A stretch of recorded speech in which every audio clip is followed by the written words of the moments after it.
defenders, I think, it's like.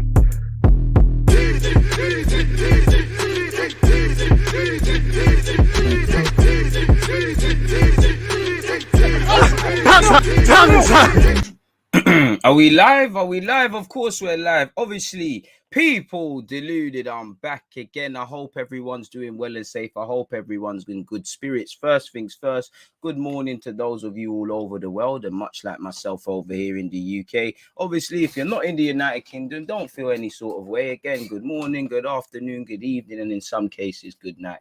First things first, health is wealth. So I hope everyone and their loved ones has health in all denominations of the word, physically, mentally, spiritually, financially, and what have you, people. Please make sure you're hitting the like button on your way in. We're going to react to the game. We're going to see if there's any talking points. Tactically, I want to go over a couple of stuff. So yeah, man, obviously it's Thursday. I hope you've all had a good start to the week, good middle point to the week, so on and so forth. And I hope that continues. Now, obviously, we kept a clean sheet against West Ham. We took 3 points against West Ham. The young bulls, Martinelli, Smith Rowe, Saka, all involved in the goals. Obviously, Lacazette leading from the front. Obviously, Tomiyasu and Tierney, second game in a row now where our fullbacks have been nothing short of fantastic. Ben White and Gabriel pocketed Antonio. I saw coordinated pressing. I was very impressed with what I saw yesterday. And we've said this quite a few times. I think I said this against Leicester. I said this against Spurs. I said this against Villa at the time.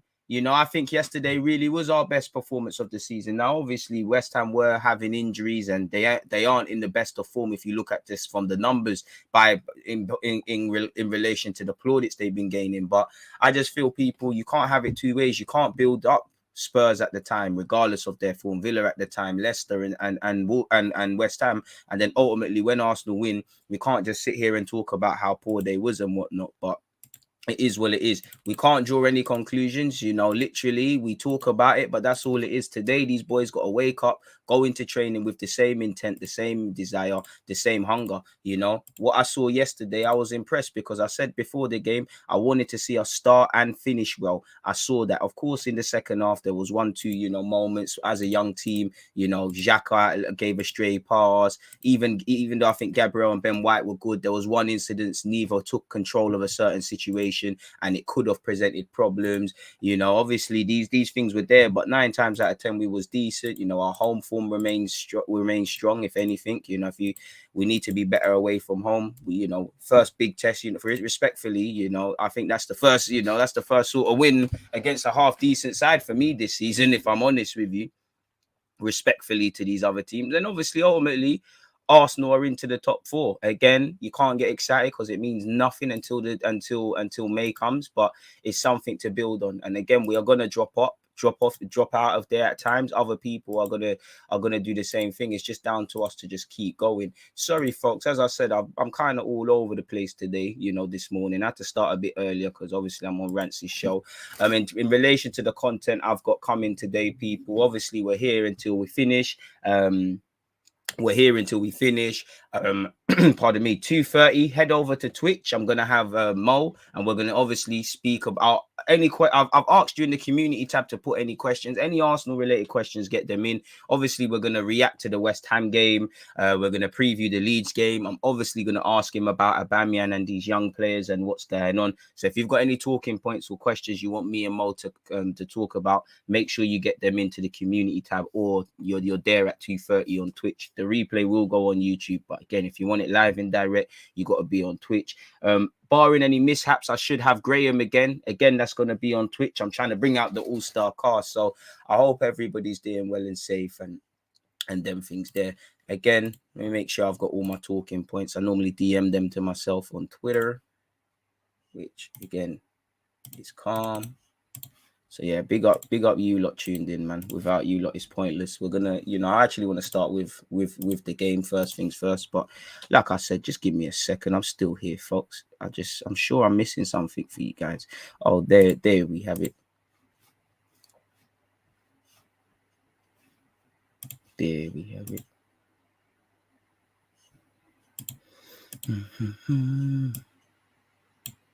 Why is it changing? What's going on?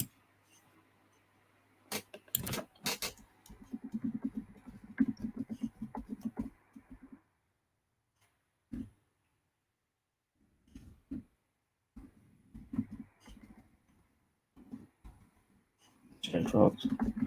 It's one of their mornings. It's one of their mornings.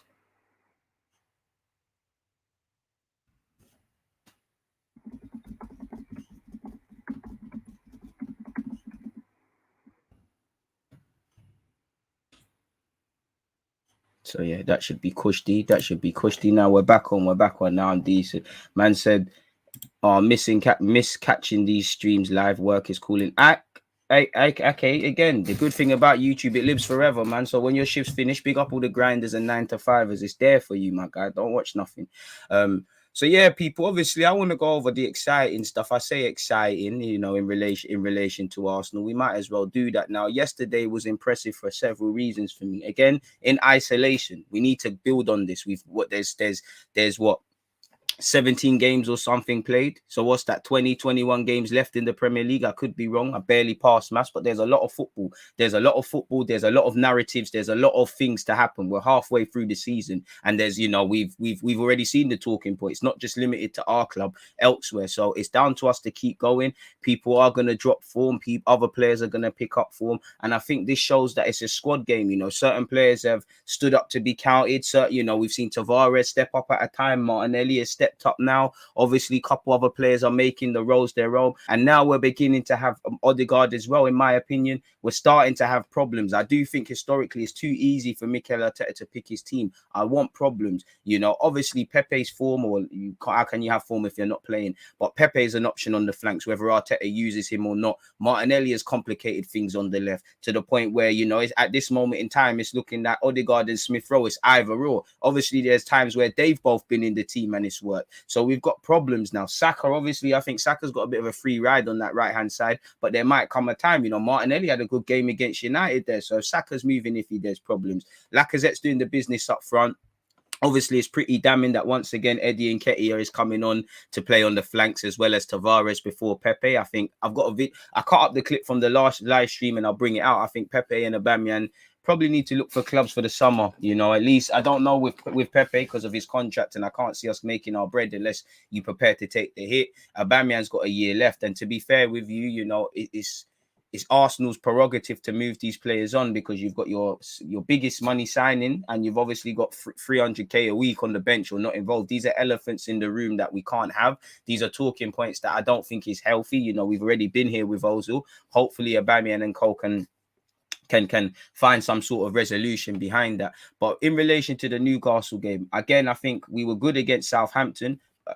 In relation to the West Ham United game, not Newcastle. I don't. It's early in the morning. As I was saying, people, I needed us to start well. I think unlike Southampton, we started well. We pressed together. Our fullbacks gave us another dimension. Everywhere, all over the pitch, we won our individual battles. I think Ramsdale needs to get a lot of credit watching the game again for how he helped manage the game in his own little way. Tomiyasu, again, he done very well. The young demons, you saw what they're on. Smith Rowe off the bench. Saka, when they stopped up, tripling up on him, you saw what time it was. Smith Rowe. Odegaard, not amazing, but I think quietly effective. And I know people want to see a bit more, but I do think people are giving him a bit of a hard time, really and truly. You know, I think he is finding his feet and we are getting stuff. And I think people need to understand, if we've got an average age of 23 and we ain't got Pedris and Mbappe's and Haalands and Fatties and these sort of guys, obviously Martinelli and Saka, Starboy, Smith Rowe the same, but we ain't got them sort of youngsters, sort of Rooney, in a young teenage Rooney, a young teenage Cess.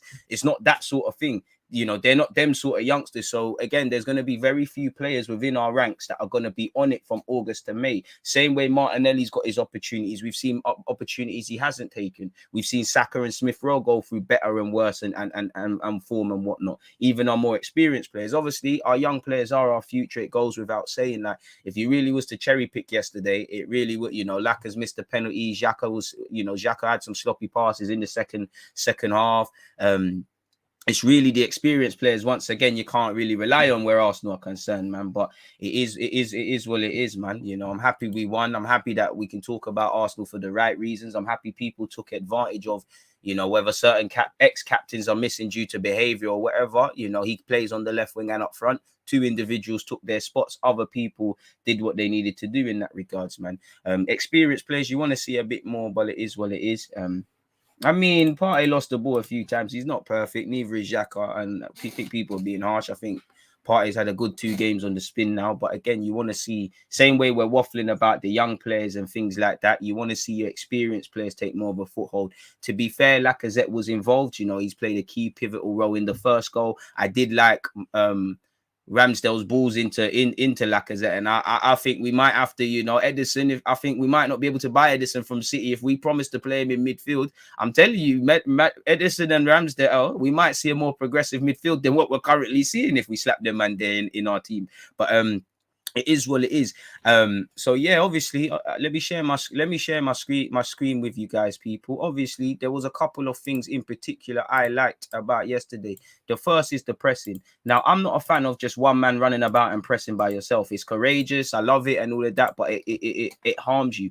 I like how there was a coordinated press. You know, you saw Lacazette kind of press. You know, again, at times it was looking like a 4-4-2, a 4-5-1, a 4-4-1-1 from West Ham. They were uncharacteristically, they were a bit cold. I feel they respected us a bit. They were a bit lethargic. They were a bit sloppy. They were a bit disjointed. Maybe they're a bit fatigued. I don't know. But all I know and all I care about is Arsenal won. I like the fact early on, Lacazette, Martinelli, the fullbacks are encouraged to also join it. Tomiyasu a bit slightly more reserved and goes inside, but he helped with the pressing. Saka was very aggressive with the pressing. One thing Odegaard really should get a lot of praise for is his pressing, and I think we kept them in their own half for like the first 20 minutes. And obviously, if we're really trying to, like, what's the word, cherry pick, we should have scored in the first 20, because, you know, we were their keepers just going long, and we're winning the first and second balls. Obviously, naturally throughout the game they progressed further up, but it was lovely to see that, and it's almost polarizing our home and away form. So I liked our coordinated press. That was the first thing I did like. Obviously, in relation to our goals, again, I did like how we cut them open. What I liked by Martinelli is a bit like the Newcastle goal. He's clocked the angle. He smelt what's going on. He smelt what time it is, and he knows once Lacazette grabs it, it's my time to shine. Obviously, not to scale, but Gabriel has found Lacazette. Lacazette has fed in Martinelli. Martinelli's made the run, and it's Henry-esque. Obviously, we're forcing it with the Henry-esque. He's opened his body up. He's scored. Fantastic moment for the young Brazilian. We found out his family was in the ground and whatnot. Take your chances. Left wing, right wing, up front. Take your chances. You can't be dropped right now. Until you have an iffy performance, there are going to be times, Smith Rowe, Saka, Martinelli, we need to rest these players. Even if I'm honest with you, we overplay Saka and Smith Rowe. And is it any coincidence Smith Rowe's picked up a groin knock? Saka, it doesn't really get injured, but every now and again, you know, he's getting these little knocks in the games, and it's touch and go in relation to his recovery. And things like that. So as much as I like relying on my young players, I need other players to step up. And on that topic as well, people, if we go back to here, if we just say Lacazette for a second and ignore people, one thing I loved, Ramsdale was very smart in this game. He obviously ball played when he could, but I like how he was managing the games. More time, that was probably the longest I've seen him go. He's just going long, you know, not taking risks. But when he was playing short, you saw Lacazette in the pockets, really and truly. Now, if we just make it a bit prettier and have people around him, I did like how on occasion, you know, the ball is spreaded into Lacazette from Ramsdale, and he turns. One crucial thing I think that helped us in this game as well, people. Let's actually remove this because it's looking a bit ugly. One thing I think helped us, especially in the second half, if we look at West Ham's left-hand side in particular, folks, hit the like button if you haven't. If we look at West Ham's left-hand side in particular, well, you know what? Let's keep up the theme with having a blue goalie. You know, Saka was receiving it on the halfway line more time. There was like 3-4 men around him naturally. You know, David Moyes is extremely experienced. It's going to happen, innit? You know, don't allow man to turn. They were onto Saka. He's being tripled up and whatnot against. And he's having to drop deep just generally like the attacking players. I feel no coincidence. I don't know what West Ham were on, why they did it, but Saka was getting further up the pitch and they were leaving him alone. And you know, he done whatever he wanted with Masaku. He jerked him, he deep fried him, he fried him, he boiled him, he done everything with him. He put him in a toaster, he put him in a blender, he done everything possible. Between him and Martinelli, second half was amazing, by the way. Martinelli not making man, Saka doing the mad thing, he stressed them out. And I think Lacazette as well, you know, because if we're honest with ourselves, as good as we were for pressing, much like the Southampton game, early on, our key players or our attacking players are dropping too deep. As much as I just waffled about how I like that Ramsdale pass, if you're a defender, a West Ham defender, you don't mind Lacazette there. You don't mind Saka there. Naturally, Odegaard's going to drop, as you see. You know, Martinelli might be on his J's and he makes that run, but you've got 4 or 5 man against one Don. There's not too many times he's going to be able to bamboozle all of you lot. So I think what helped us is we started to let our players stay higher up the field.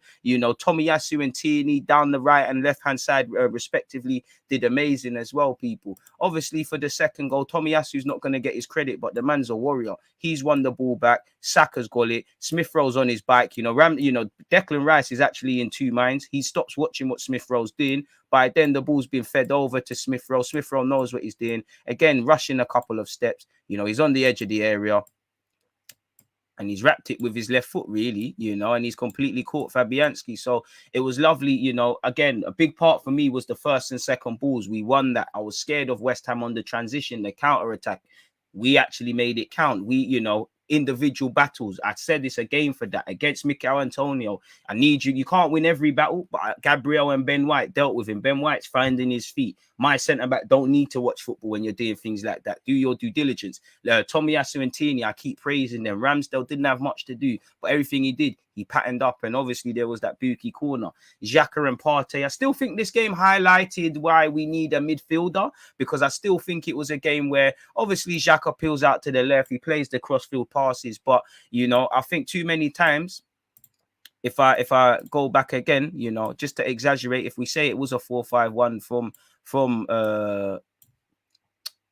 West Ham, sorry people, because it did the system. I don't think the system worked for West Ham yesterday. It looked like a 4-4-1-1, you know, a 4-4-2, a 4-5-1. Like at times you're seeing Fornals join the attack, and Fornals obviously had their best attempt of the game with when he tried to wrap it. But if we look at the 4-5-1, I think our centre backs, if I'm cherry picking us, I think our centre backs have to overcompensate. Our midfielders are not that progressive, and I do see times where it's like Gabriel gets frustrated, and because he's got lovely passing, he might just force it. I think we need a progressive midfield, because again, we play lovely football, but 9 times out of 10, Saka's there. You know, Tomiyasu isn't going for the overlap too many times, but Saka's there. Lacazette's dropping. You know, Odegaard's dropped. To be fair, Martinelli drops, but he typically stays up there, but the ball ain't going to go there, really. And then 9 times out of 10, Partey and Xhaka are right next to each other, in it. So there's no point really passing to them. That's why it goes back and forward and whatnot. So I do feel whether we win, lose or draw, I keep saying this, and I'm sure you lot will agree, we need a couple more, you know, kind of midfielder turn on that and play that pass 9 times out of 10. Can they do the intricacies? And there was elements of that. And whatnot. All in all, it was a decent game. And again, for me as well, crucially, I've seen Arsenal have first halves like that. Second half is a completely different team. So what I like is we kept the same fight, drive, determination and desire. We did respond to slight setbacks. I'm forcing it a bit, but we did miss the penalty and whatnot. And we just kept going, in it. Like, you know, their system didn't work. We pressed together. The pressing still needs work, but we pressed together. We hunted in packs. We played with intensity. Still very left-hand centric, but I think this game we had a bit more all-roundedness to us. I like the mentality. You know, obviously I'm here to waffle about Smith Rowe, Martinelli, Saka, all of them guys. You know, I'm impressed with my back 5. You know, there were, like I said, second half, there was a couple of brain farts. I remember Odegaard played a Buki pass. Xhaka, Partey did. Gabriel and Ben White, there was an incident where neither player was taking authority for Antonio and he could have made something happen. So it's just about them natural things there that we need to be aware of.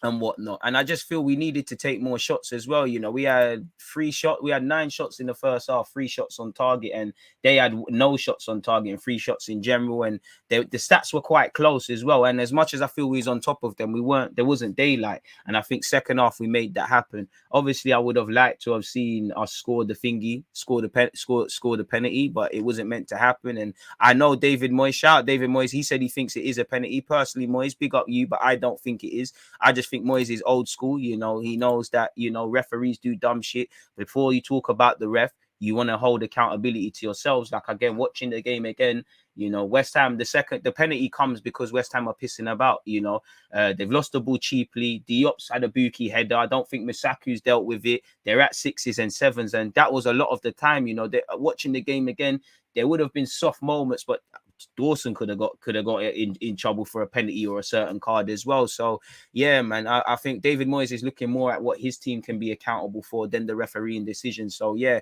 shout out David Moyes as well, because 600 games in the Premier League is a serious achievement. You've got to be real with yourselves. But yeah, man, from a tactical point of view, that's all I've got to say on the game, people. You know, I'm happy to speak about that. You know, if only we could play West Ham every week or play at the lights every week. Now I'm playing. Hit the like button if you haven't already, folks. Make sure you're hitting that like button, people. We're still only at 57 likes. What's all of that about, folks? Come on, man. Help the guy out a bit.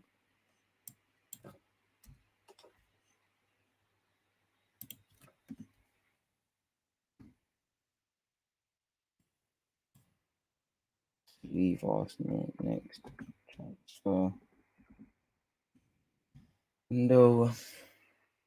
So it is what it is, man. But yeah, man, that's all I wanted to say in relation to that game. What else you lot got to say? Obviously, we'll see what Mikel Arteta has had to say. In fact, on that, I'm telling lies to you lot. Obviously, this is the Google Doc sheet, which you lot don't need to see. But all of Arsenal's back four won 100% of their ground rules. Like I said, winning your personal battles, fullbacks against wingers, midfielders against their counterparts, centre half, strikers, centre halves. Lovely to see. And again, what we can't deny is there's a lot of work that Arsenal need to do. There's a long way we need to go, but there is building blocks. I do feel like Unai Emery, Arteta has installed certain building blocks. Whether he's the man to build upon the building blocks or he's completed his project, we need another contractor is another thing. But yeah, you know me, I'm a fullback union, man. I don't think Tomiyasu and Tierney have been getting enough praise from Arsenal fans based on the last two games. Tell a lie, Tomiyasu's getting a bit of respect, but I know it's difficult. You know, the golden boy Martinelli has scored. Smith Rowe's off the bench. Saka's been involved. These are more attacking sort of players, but defense wins titles. And the way we defend, and I actually feel the way the defenders attacked and the way our attackers defended made the difference. Our first defender is Lacazette. Our first attacker is Ramsdale. Until that starts looking a bit more clarity, it is what it is. There's a bit more clarity around that, then it is what it is. But as you know, as you see, I'm not gonna lie, this kind of tells you how shy West Ham were, because I did think Bowen was gonna be on crud. He weren't on nothing. Tomiyasu won 5 out of 5. Tierney won 3 out of 3. The Flying Scotsman. Ben White didn't have much to do. Neither did Gabriel, but they were accountable. And I've said it. I think Ben White is finding his feet. I've said that for the last 3-4 games. I think Odegaard's slotting in. I think Tomiyasu's getting comfortable. Gabriel's a bit more of a new leader. Ramsdale is Ramsdale. So for once in our lifetimes, Arsenal have actually spent decent money in the summer, and it's just about building blocks now. You know, how do you take this to another level? And for me, that's done with couple creative midfielders. And when I say creative, I don't necessarily need a 10. I need press resistant midfielders, people that can pass the ball, people that could allow the Smith Rowes, the Sakas, the Martinellis to stay in the more attacking third of the pitch rather than keep dropping deep. And obviously, we need a striker in it. Big up Lacazette. But if I'm looking at it on a cynical one, working hard, work rate, link up play. If you play for a top club, surely you should have all of those sort of things, you know. Again, I'm not saying Tony's not better than Lacazette or Lacazette's not better than him. But if I'm not trying to belittle Lacazette, because I love him and I love how he stepped up. Tomiyasu has improved a lot going forward. Again, he's never going to be a Japanese Dani Alves, but he understands that I need to pattern up a bit. And as long as we can get a tune out of him, you know, it's not just about improving the obvious, the young players and whatnot. You have to show you can improve the good players. And I think based on that game, Ramsdale's positioning slightly could improve a lot. Tomiyasu, I'm sure there's a lot defensively he could pattern up, as well as obviously going forward. Tierney, Ben White, Gabriel, no one's the finished article, really and truly. But as I was saying, we need a striker.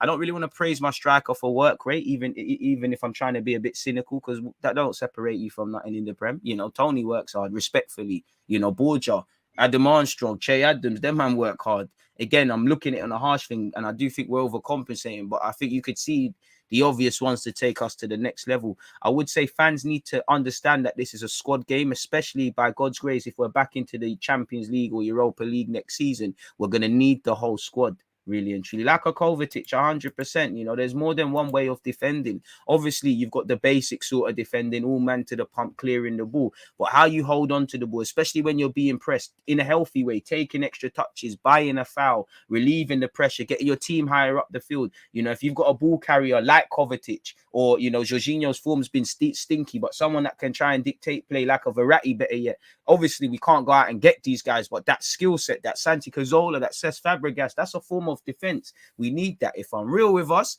we're still kind of looking at our fullback backs to fly forward and make things happen. From the start, Tierney was on it. It's Saka, Odegaard, and all them guys. They were on it, but to offer the attacking stage, they had to. There was a moment in the game. There was a bit of a flick script.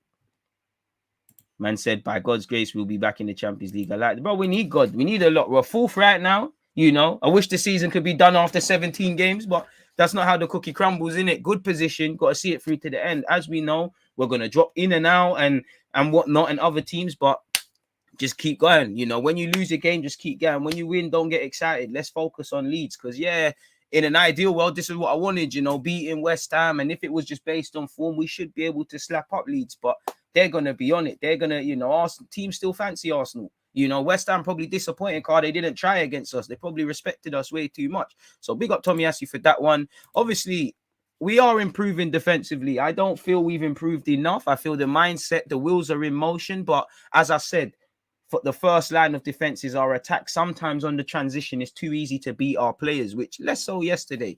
But it's a good platform, you know. Clean sheets to goalkeepers of the defense, or what goals are to strikers or assists to creative men. Now, we've got a long way to go, people. But Ramsdale has 8 clean sheets in 14 games. Alisson has 9 in 16. Edison has 9 in 17. Neither kept a clean sheet against West Ham. Obviously, I'm happy to see that from Ramsdale because it means our keeper's doing all right. But if you look at, obviously, we're not Man City or Liverpool, and they defend from the front. They've got better defenders. They're more dominant in games that they're more on the front foot. So, again, they're going to be troubled less. But, again, you need to go and look at how many shots Ramsdale has faced. Him and Leno, at a time, last time I checked, they were joint for the round the 50th region. That's probably gone up now. So, they're facing more shots. And respectfully, clean sheets are clean sheets. Goals are goals. It don't matter if you score against Norwich or Man City. They all bag. But, again, you look at the catalogue of clean sheets Alisson's kept and Edison and who they've kept it against in comparison to Ramsdale, and that kind of tells the picture of a little things. But Ramsdale's doing well. The building blocks are there, and as I said, for me, Ramsdale, Tierney, leadership groups, captain, whatever it is, people, that man there need to be at the forefront. Gabriel as well, you know.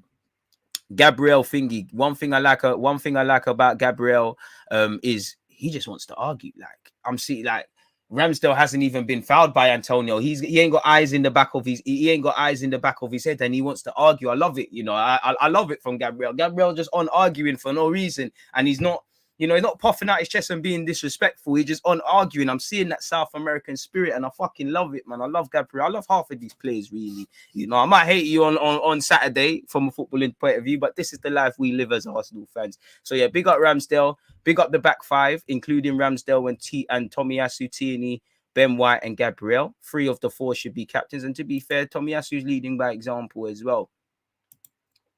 What's here? You look at Martinelli propaganda. He had 44 touches, 9 touches in the opposition box, 7 draws, 5 passes, 4 tackles made, 4 ball recoveries, 4 crosses, 4 shots, and a goal. I'm happy he scored. Ultimately, all that matters is the goal, but it's his overall work rate that was impressive. He defended well. You know, he was getting into it with Antonio. I love it a lot, really and truly. Who told you he wants to leave in January? Talking about AUBAMEYANG, he called me. I'm going to call him again, man. He's letting me drive his Ferrari, broski. Only, you know, he's put me on third-party insurance. So, yeah, I'm going to call him. I'm going to call him later and get him on, man. Told me Arteta's a prick still. But, yeah, that's that for Martinelli. You look at our record at the Emirates, and, again, we need to take it away from home, but at least it's somewhat of a fortress. You know, at the Emirates Stadium in the Premier League this season, 9 matches, 7 wins, 1 draw, 1 loss, 17 goals scored, 6 goals conceded, plus 11 goal difference. And I think our goal difference is +1 now, people. Again, out of a possible 27 points, we've only dropped 5 and taken 22. That's the joint most home points with Man City. And again, I don't know, but again, if I could see equivalent stats to our away form, these little things begin to tell a story. Again, the games are coming thick and fast. We need to keep momentum because it's a tough month, and we've got City next year. We need to take points. Obviously, we've got the cup in the week as well. Take a bit of momentum. I don't know if Arteta is going to rotate or if he's going to keep playing the team, but it is what it is where that's concerned. What's this as well? You know, it's when you look at big up Arsenal presser, he's a big reason as to why I'll get the streams. As you know, Smith Rowe, you need to be getting around 10 goals, 10 assists, all comps, ideally in the Prem, but all comps, I would say, is a fair target for a man that, you know, literally been in the first team a year now. Last December, he really got in the team like that. I'm not talking be a young player on the peripheral things. I'm talking the manager's actually trying to start you. You're actually fighting for a first team spot. You know, he's got 7 goals and 2 assists, and he scored some big games. You know, he scored from outside the area against Man United. Of course, I'm over glamorizing that shot, but it is what it is. How do we have more clean sheets than Chelsea? It tells you everything, innit? It tells you on one hand you can't buy into statistics. But at the same time, there's no smoke without fire. You have to say we're a better defensive team then, innit? Or maybe they're overrated, man. I'm gassing it, man. Do you see this win as a double-edged sword? Arsenal done the same against Tottenham. The same players lost to Brentford. Not exactly true because, you know, Brentford, a lot of them weren't there. You are right in Everton. In my opinion, the ref decided the game. The ref is not always on side. The ref isn't always on side. But again, how can I say the ref decided the game? Because we was already a goal up when they went down to 10 men. I do feel the ref had some decisions that were hard. We won our individual battles, so we were good. We, you know, it's what we said. It's what I've been saying, and that it's nice in isolation. We've won, but today it means nothing. They need to go on and do this. A lot of what I saw yesterday, as we said, like you said, against Spurs, for me against Villa, Leicester away, it has to become the minimum. It has to, you know, you're not going to praise. I don't like praising players for working hard. Again, the standards are different from Liverpool and City in comparison to us for obvious reasons, but that performance is the minimum. A lot of that is the minimum. Moving, showing for the ball, defending from the front, creating attacks from deep. All of these things are the minimum, and we need to keep doing it. We need to show we can do it away from home. A bit of it, I feel, is down to the tactics and what Arteta demands from these players, and it enhances and cripples in some ways. A bit of it, for me, is down to the players mentally, because it just feels like there's a switch when these lot start playing, and a lot of the time, man, are looking at other people to make the difference. So it is to answer your question, I would say double-edged sword, but it's what we know already, in it. It's the good, bad, the ugly. It's very much a mixed bag. As I keep saying, I said this in August, we're in the same situation from last year. You know, I haven't seen too much change beyond the obvious. I'm not trying to be negative. Obviously, there's a lot of improvements. There's a lot of things to be excited about. There's a lot of things to really be pessimistic about. It's a double-edged sword. We win a couple of battles. Last year, we beat United away from home. We beat Chelsea. We beat Spurs. Ultimately, in terms of the war, we didn't win the war card. We didn't do the business in Europe. We didn't qualify for any European places in the league. And yeah, man, we finished back-to-back 8th, innit? So again, it means nothing. I don't want to look back in May and say, oh, you beat Spurs, you beat West Ham. By God's grace, we claim we claim a number of big other scalps. But yeah, man, it's just about building on it and progressing and still behaving like we haven't achieved the damn thing. Really and truly. You know, against Southampton in the first 20 minutes, I saw a team that still probably felt sorry for themselves after getting pumped against Everton. The first 20 minutes were the most impressive for me, even though we didn't score in our last game, obviously, against West Ham, because I saw a team that was focused and whatnot. Maybe a bit of it was the fans are there. They want to get in Europe. Obviously, you know, they want fans to talk about the right things. We all know the talking points that were being held all game.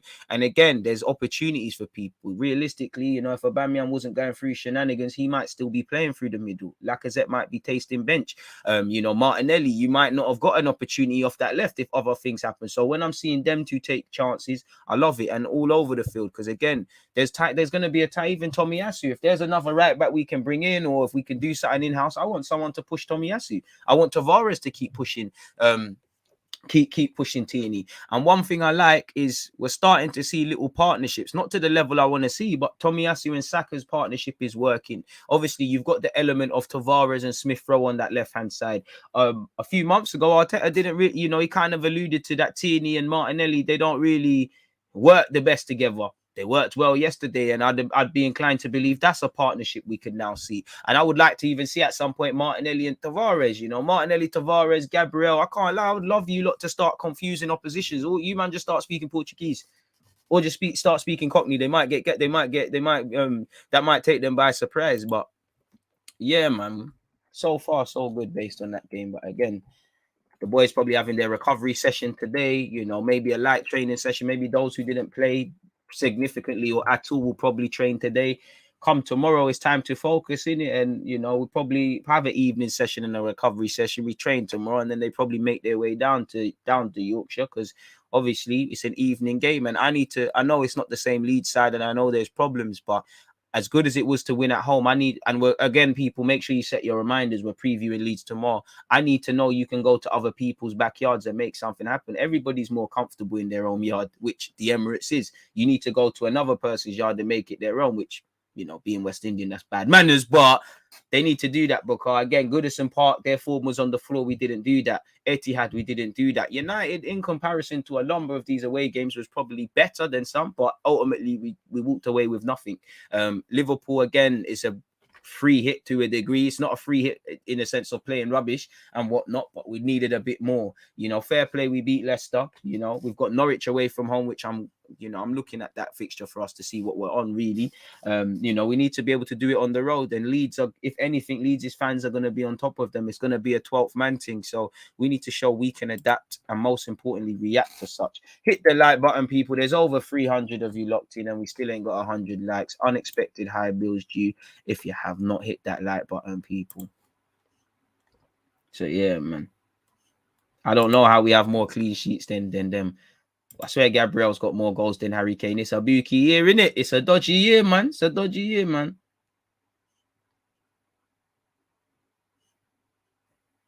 You know what's funny? The same people that banter you, the second something happens, are the first to be salty when we do anything remotely good. Praying we do something serious in the future. How you feeling, Tino? I'm good, man. I was up until about 1 a.m. cutting up the clips for you lot. So, yeah, you lot, make sure you bloody check them clips. I do a lot for you lot, Yeah, apart from that, I'm cushy, man. Woke up today, bit tired, watched the game again. It's always nice to watch us when we've won. There's been times I've had to wake up to watch us get battered and tell you what I've picked, what news I've picked up. So I'm good. Obviously, we've got a bag of content to come today. We're here till whenever we're finished here. 2:30, I'm gonna be with Mo on Twitch, and obviously 7:20, I'm gonna watch Chelsea Everton. The only difference is that's going to be on Twitch as well. I feel like I'm doing the Twitch gang a bit dirty, so it would only make sense to go over there, have a little watch along and whatnot. Tomorrow and Saturday, we're here, man.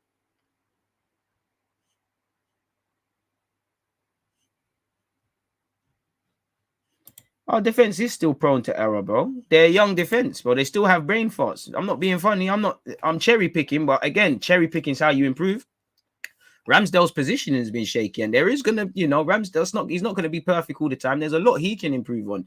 Ben White and Gabriel were faultless for the majority of the game. There was one incident where they didn't take responsibility for Antonio. That could have led to a goal. Not really an example for Tomiyasu and Tini, but I'm sure they've been there throughout the season and whatnot. Xhaka played a dodgy pass. Odegaard played a dodgy pass. Lacazette and Saka looked tired at stages in the game. So it's down for us to learn. When we get tired and we're close, the ending of a game, the ending of 45 minutes, the first 10, the last 10, the first 20, when we're under the cosh, it's down to us to react to these situations and be a bit street smart. And I know we've got a young team, but in the 17 games that all of you lot have been involved in, I think you could all learn lessons of your own accord. I don't think it's a you thing. I think if you watch your games again and you watch your games, and I'm sure you lot must have programs where, again, if I want to watch a game and I want to watch Smith Rowe, I have to go and put up, I've recorded Arsenal West Ham. I have to watch the game. And whenever I see Smith Rowe in shot, that's all I can talk about. I don't know this, but I'm sure Arsenal and all these clubs, they must have fancy programs where it's just like a player viewer, where if you're Smith Rowe or you're just Ramsdale, you might have a bird's eye view or like a first person view of what you are doing on the pitch, or just watching your own movements. So there's enough to improve, And again, Tavares is irrelevant, but just looking at Tavares away from home and the mistakes he's made or the errors he's made, it's not a young thing. You can go and watch your games again. And I don't know how long the coach journey is from London to Leeds and you lot, but that's enough time to watch a game. Surely, what's that? Maybe like 3-4 hours? You can watch 2 games there, innit? So it's down to us to do that. I do think our players care. I do think they want to improve. I do think as fans, we underestimate how difficult it is to learn and show consistency and things. But on the same hand, I think we've needed, these players have needed to think like this for a long time. And I think if you want to be part of a growth mindset or whatever, there's a lot of things that I find myself praising these players for, but I shouldn't praise man for working hard, for being consistent, for being galvanized, for fighting. These are things, forget football, in life. If you want to achieve a goal, I want to achieve my goal. I'm dying to get 50k subs on YouTube and 10k on Twitch. One love for everybody that's helping me along the way. That's why I'm consistent. That's why I work hard. That's why I do all these things. I don't want no flowers for that. That's the minimum. If I want to get there, that's the minimum. Mayweather wanted to have a legacy. So yeah, he talked a lot of shit and pissed people off, but nobody trained harder than him. Nobody trained harder than him. People said what they wanted about Ronaldo. Nobody wanted it more than him. And there's many other examples of such, you know. Joe Bloggs, you can get Ronaldo's mentality. It doesn't mean you're going to be a professional footballer, but you might be the best, I don't know, co-worker or manager you could potentially be. We can't match a lot of these teams for finances, for whatever, but what we can do is mentality. Mentality is the only thing that can be even, really and truly, in my opinion. The rest of it comes down to a lot of other factors. Yeah, I keep changing this timestamp. Let's leave it at that. Because teams don't fear our attack. They don't need to fear them, man. Just make sure you put the balls in the back of the net. And we've got a young defense. They're still going to make errors, man. Half the time. Yesterday was one of the only games where we've won by a fairly comprehensive scoreline. I know 2-0 clean sheet, but Ramsdale ain't had to make bare saves. What was the only save Ramsdale probably had to make? Off the top of my head, the one from the corner.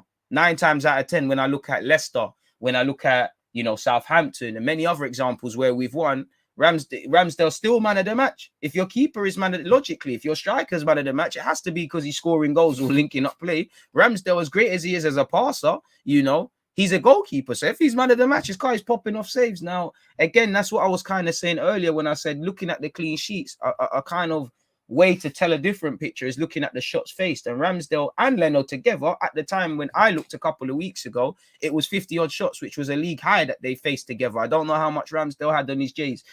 So you just split it through the middle, and it's probably upgraded in that regard. So, again, there's building blocks.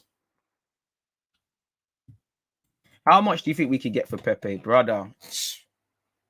Loan with an option to buy of 20, 30 million. It all depends how much we've actually played on Pepe. I know myself as well, we quickly run to that 72 million price tag, but there's a lot of variables. Clearly, we haven't hit a lot of these variables or targets or whatever for him to get to 72 million. So what is the true fee? Is it 20? Is it 15? Is it a fiver? Figure out where it is and get rid of mine, man. I'd probably do it at the end of the season. But if I was Pepe, I'm probably angling to leave the club at some point in January, and maybe, it would leave us short, even though he's going AFCON, but maybe it would help us, because if Pepe goes somewhere and, he just rises his stock even a tiny bit, then maybe it puts him in the shop window. But I'm very wary of us getting rid of Aubameyang, Lacazette, and Pepe in the same wind in January. I think it would be quite stupid. And to be fair with you, I don't know how we'll get into Aubameyang. I don't know how you move Aubameyang on, because he's on 300 whatever bags. That's another loan. I don't know if you're gonna, Eddie, Pepe, and Aubameyang all in one window. I think it's foolishness. And again, as much as I think we could cope with that, Martinelli's had little aches and pains. Saka's had little aches and pains. Smith Rowe's been just come back from a groin injury. And suddenly, when you have less players, you're relying on them a bit more. I know he's played Eddie Nketiah off that left, and I know he's played Tavares off that left, but it don't make me feel comfortable doing that in January, really and truly. I know we haven't got the most games to play this season, but again, injuries are part and parcel of things. Injuries, loss of form, all of these sort of things. But you're going to have to address it. There's no way we can keep leaving our £72 million man on the bench. Well, we can, but without it not being a talking point. You can't have Aubameyang's wages not being involved. Have we not learned anything from Mesut Ozil?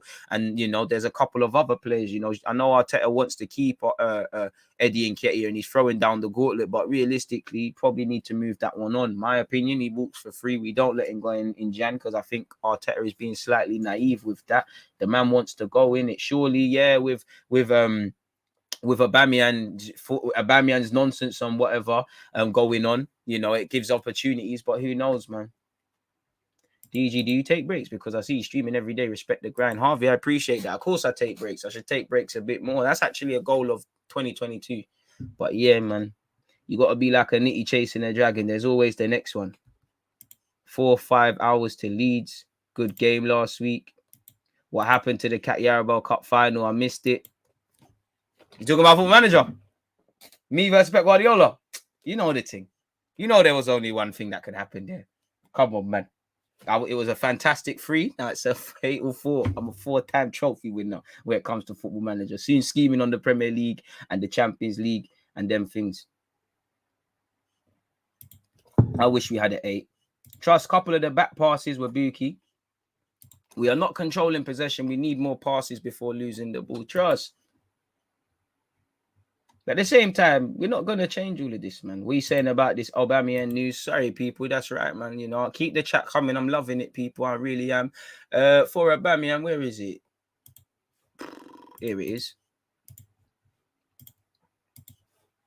Again, now we all know the primary reason why AUBAMEYANG is being linked with clubs because of stuff. So this is the bulk of reasons. But apparently AUBAMEYANG wants to leave Arsenal after experiencing a difficult week at the Emirates. He was left out the squad to face Southampton. We all know what Mikel Arteta has had to say.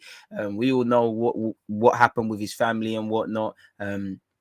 You know, apparently he came close to joining Barcelona in the past, and apparently his dream has always been to wear the Barcelona shirt. Wasn't his dream to wear the Real Madrid shirt or a promise to a dead relative or something? Forgive me if I'm wrong. Apparently he wants to do that. You know, he has to lower his salary. So again, would it make sense for Arsenal to do that? Again, if you feel he really is a bad egg and whatnot, then move him on. But it just feels like overnight, yeah, Aubameyang's had problems with his lateness and tardiness, but you know, surely you don't become a bad egg overnight, really and truly. If this is what the club want to do, then it is what it is. For me, I just don't want any storyline. So the quicker you can keep it moving with Aubameyang, with Pepe, if these guys are not the guys, then it is what it is, because there's too many storylines. I've just mentioned you've got an elephant in the room with Pepe, with Aubameyang. Really and truly, it's completely different. But Eddie Nketiah and Lacazette, because they're probably not going to be here in 6 months, you know. And there might be some other positions as well. Xhaka's always in a knife edge. We've been linked with Yuri Alberto as well. Which again, I haven't really got time for it because we keep being linked with him. I think Thomas Tuchel spoke about Aubameyang as well, folks. I don't think I spoke to you lot about it, so I think we should check that as well. Let me type in Aubameyang as well and see if there's anything else. You know, he's been linked with Barcelona, but it is what it is. Sorry, a couple of other talking points, you know, Daily Mail business people. Let me share my screen with you guys. Let's start with Thomas Tuchel. Apparently, Thomas Tuchel feels sorry for Aubameyang after the star striker was stripped of his captaincy, recalls a positive character during their time together at Borussia Dortmund. As he said, he feels sorry for him. And again, 350k a week, you can't leave that out your squad for a year or whatever, because that's going to indirectly cripple Arteta's ability to make progress or movements of his own within the transfer market. And you lot knew this when the man signed that deal. He said, I will, in relation to the Gabonese international Aubameyang, he said, I will at some point, but you know, I don't want to disturb him.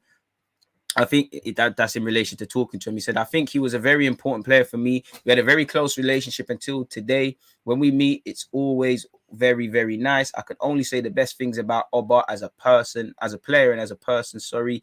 You know, come on, man. You can't. He's man them, innit? You can get frustrated with him, but it's man them, man. It's a man them thing. Anyways, I feel sorry for him that he's in trouble. This is not where he should be with his kind of quality and the positive character that he has. I still believe in that, but I'm not involved, and I'm not involved in what's going on at his club now.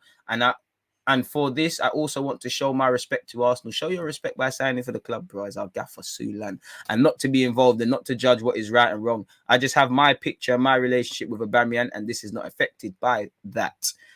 Away from that, people, Arsenal fear clubs interested in Aubameyang could play hardball after he was stripped of the captaincy. Of course, you've got a player who's not scoring, a player that you're not playing, a player that we're now questioning his professionalism. You throw into the fact of his wages and his age, it's not worth it. You know, if I'm looking at it on a cynical one. Arsenal risk being hardballed by clubs interested in signing Pierre-Emerick Aubameyang, with head coach Mikel Arteta open to offers for the striker. And to be honest with you, I do think, you know, Arteta to a degree was looking for a reason. We will been looking for a striker next season. I mean, from last summer. So he's looking for a reason to rub man out, and this is it. You've given man a reason. There are concerns behind the scenes at Arsenal that Arsenal have devalued one of their biggest assets by discussing the issue so openly, which is true. But Aubameyang's devalued himself by not scoring goals. If he was scoring goals, the narratives would be completely different. I don't know if he would have been stripped of the captaincy, much less not been in the lineup. But I don't know if Arsenal would have risked anything, really and truly. It's literally as fickle as that. You know, if the form was amazing, I don't think this article's written. Barcelona could be ready to explore a move for the 32-year-old, but apparently Ferran Torres is their priority. It is feared Arsenal have lost some of their bargaining power as potential suitors know the relationship between Arteta and Aubameyang is fractured. I think you read this article, man. Sammy Monkbell, you're 30, but I think you're capping it. You're just putting an article out for the sake of it, because what you're saying isn't wrong. We know this, but it's a madness. And apparently Aubameyang will not be forced out of the club, and it's very unlikely he would accept a pay cut on his current deal. I wouldn't at 32, 33. Yeah, you could say play games, but if I'm comfortable in London, money that ain't going to be available when my career is done, I never put a gun to no one's head. Let's remember as well, if Aubameyang stays for a year, he gets his loyalty bonus upon signing that deal. I'm not giving up on my piece, you know. And it just feels like overnight, his guy's become the baddest of eggs in the bunch. He was never the most mad of professionals, but it just feels like a lot of things have happened overnight, people. But yeah, man, he's therefore unlikely to stay until the summer, when it may be easier for both parties to sort his exit. And again, it's just giving me Ozil stuff. We know we've been linked with Vlahovic, Dominic Calvert-Lewin, and all of these sort of guys, people. So it is what it is. Apparently, Lacazette backs team's group of leaders to step up. Aubameyang, Alexandre Lacazette believes Arsenal have a number of potential captains. As you know, he was handed the armband and had a great game, you know, so good. We don't even care that you missed the penalty, mate. That was a terrible penalty from Lacazette. He took it way too quickly and it was choreographed. Shout for Fabianski as well, former Gooner. And Armstrong Okaflex, who was on the bench for West Ham. As we know, Aubameyang's long-term future, Lacazette's long-term future is uncertain, people. Yes, there are quite a few. Big Gabriel has got a huge presence and leadership at the back, for example. I think when he's more fluent in English, that is going to help the team even more trust. And you're seeing it. Gabriel just looks for a reason. He's like a gentle giant, you know. He just looks for a reason to want to moan at the refs and that. And I love it. And, you know, we all love to see a centre-half captain. It for me, Tierney, Gabriel, Ramsdale, you know. I think when Tomiyasu settles a bit more and you see a bit more of his personality, I think that's someone I'm looking to see into the leadership group. I've said as well, we've got to remember Lokonga was a captain at Anderlecht and he's not on the first team right now, but I think there's guys I'm looking to. I'm looking at, again, Ben White, Odegaard. You lot are more experienced young players. I'm looking at you lot to jump in that leadership group. And really and truly, I don't want to be able to see the armband. I shouldn't know who's captain. Yesterday, I saw people stand up to be counted, lead by example, and many different versions of leading. We look at the Invincibles. We look at any good team within football elsewhere. You can't pick a leader because everybody's a leader. And to be honest, people never speak about it. A big part of leading is being able to follow. These lot need to be able to follow. If you can't follow, you cannot lead. Anyways, people, he said Ben White as well as a leader at the back. He's maybe more quiet, but the way he plays, he can be a good leader. And I think that age will build up more. And I mean, I didn't even see him say Lokonga, but he has already been a captain in the past. So that's no surprise. I also think Tierney has been a captain in the past, maybe for the national team. So you can see we have plenty of leaders in the squad. Scrolling all the way down, did he say anything else? He said, well, that's Arteta bigging him up. We're going to go over, I'm sure Arteta said this in the press conference, and we're going to go over that. Again, just looking at football, it's crazy, man. There's too much COVID problem. People are catching COVID. Games are being postponed. Surely I think the season's going to get postponed at some point, really and truly. Like, it seems a bit of a fantasy. It feels like football is living in a bit of a bubble. You're seeing cases rise in the United Kingdom. It does feel like we're heading to some sort of restart or some sort of pause.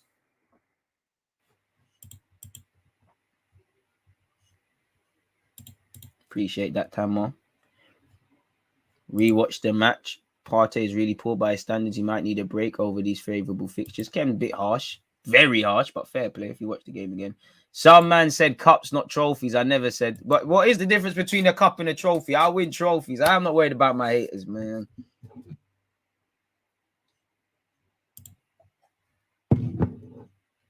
Ideal striker. I mean, Karim Adeyemi or Vlahovic.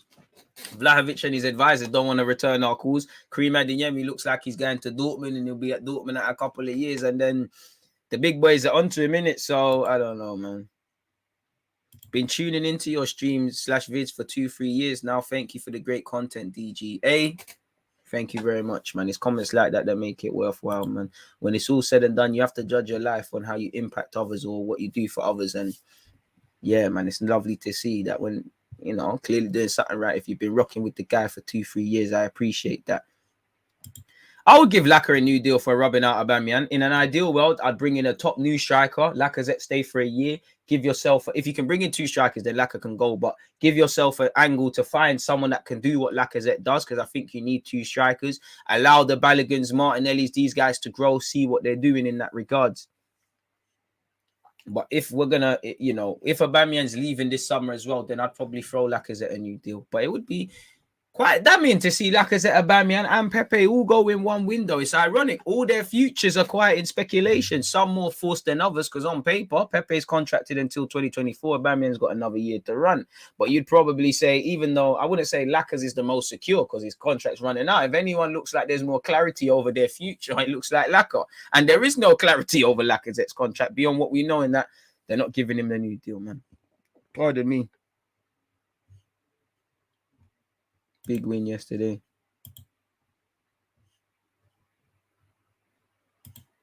Man need Lewandowski. Boy, need to get rid of Aubameyang first. His wages are a problem. Only when you're not scoring. Exactly. You know, it has a knock-on effect on what you're doing. So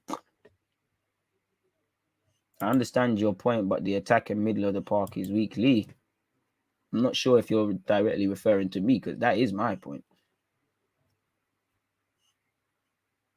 Of course, we have to overachieve to get top 4, but it's attainable.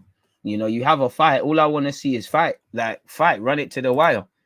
Don't let it come January and Arsenal are out of it like it's been. We ain't got a chance. All I want to see is fight. Run it all the way. If we fall short, then why did we fall short? The minimum has to be Europe, you know. If you don't, the only thing that's going to save face is Europa League.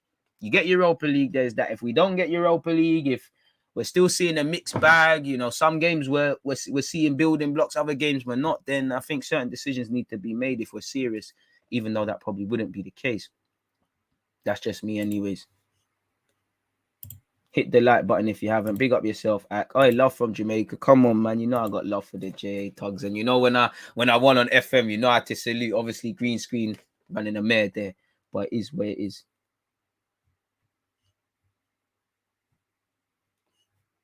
Let him leave without causing unnecessary disturbances to the team. And this is why it's brazy doing things in January. Because what? If I throw some names at you, a lot of you, myself included, like, let them go. El Nene, Lacazette. So obviously, I'm not saying these guys are shit, but El Nene, Lacazette, Nketiah, Aubameyang, Pepe. A lot of you are probably saying, sell them. Yeah, DG, shot that. But you can't just sell all of them in January. Again, we need a midfielder on the best of days. And 3 of them names I said are going off to AFCON. So it provided African Cup of Nations happens because of what we saw yesterday. But you need depth. If you lose, again, we should be able to cope. Now with Smith Rowe's emergence, Martinelli on the left, Saka's there. I think we've got options out wide. But if something happens, you're going to need to look right and left and say Pepe. If not an academy, brother, you know. Up front, Aubameyang's form is rubbish. And right now, you got Lacazette, you got Eddie, you got Balogun. But there might come a time you need to review that. In midfield, as much as if an offer is made for El Nene, bro, you need to do it. But you could say maybe because of the point we're at now, you might as well, you pay pennies for El Nene. You might as well just let him stay, be a body in the squad. Do what you need. If you can bring someone in January, which we'd like, do what you need to do. But if not, let him be a body. If someone gets injured, he's there. Summer, we do what we need to do. Same trail of logic with Nketiah. So it's a bit of a political one. Like, you know, maybe it's just that time of year. Obviously, you know, you go back a month ago, obviously there was these speculations and whatnot. But it just feels like, you know, turn of the year, Aubameyang's public enemy #1. You know, people wanna kill the guy. You know, Pepe, what's going on there? You know, give it a few weeks, Arteta's head will be on a chopping block again. You know, this defender will be overrated, that defender will be overrated. You know, how long before we see some other off-field nonsense? You know, it just feels like we're getting to that sort of year, man. Crazy how Eddie gets minutes over Pepe. Because he wants to keep Eddie, but I think it's pretty damning that, you know, Tavares left wing, Eddie and Nketiah left wing, saying that did Pepe not come on against Southampton? But it tells you he doesn't see you in the team tactically. You know, there has been times Pepe's played his way into the job, played his way into the team, and I think there's actually been times Arteta has had his bacon saved by Pepe. But as much as I would like it to get chances, this ain't Sunday League where everyone's paying their fees, but we need to get 3 points. So if the manager gets it wrong, we speak about it. But if he's picking a team to get 3 points and we're getting 3 points, the collective comes first, people's situations come second. Of course, I wouldn't like to see what's going on with Aubameyang. Would like to see Eddie get some chances because he's hailing. Would love to see all these other things, but reality is, do I feel these guys should probably get more opportunities ahead of what Lacazette gives you? If Aubameyang's not scoring goals, he can't talk to Lacazette because you don't give what you're not a better footballer than him. You're a better striker, better goal scorer for me, but you're not a better player than Lacazette. And I do think we overcompensate with Lacazette with that. But if you're not scoring, you can't talk to Lacazette. You know, especially when we've got these young players where Lacazette drops deep and them things there. Smith Rowe on the left was getting there ahead of Bearman. Martinelli's made it his now. Saka can play on the left and the right as well. Man, I'm not trying to hear Pepe. Obviously, you've got Aubameyang who could play on the left as well. Man, I'm not trying to hear that option because you're not doing the business. You know, Eddie and Nketiah are up front. You're not playing ahead of Lacazette. But Eddie, you've got an opportunity now.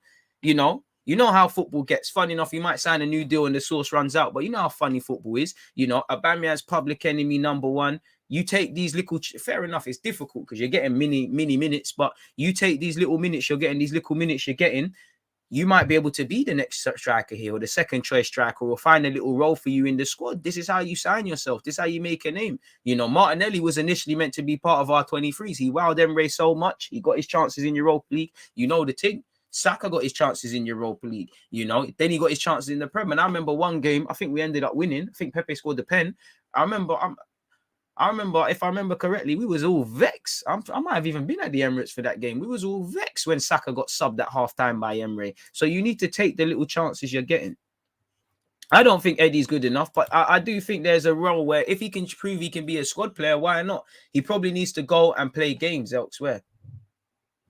I wouldn't say Eddie's not taking his chances. He just, you know, he's just limited, bro. And just, you're not going to be able to be levels. Like, you're 22, you're still young, but he probably needs to go elsewhere. And as I want 2 strikers in it, so it's a myth for Eddie. I think if any young player gets opportunities, I'm giving it to Balogun. I think regardless of what's going on with the strikers, I think Balogun needs to go out on loan, play some consistent minutes.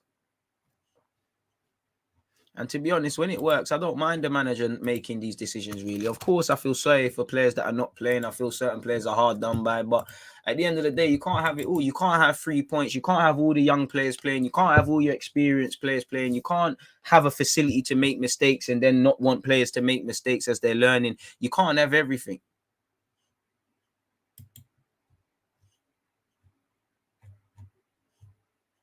Like, you can't have everything, man.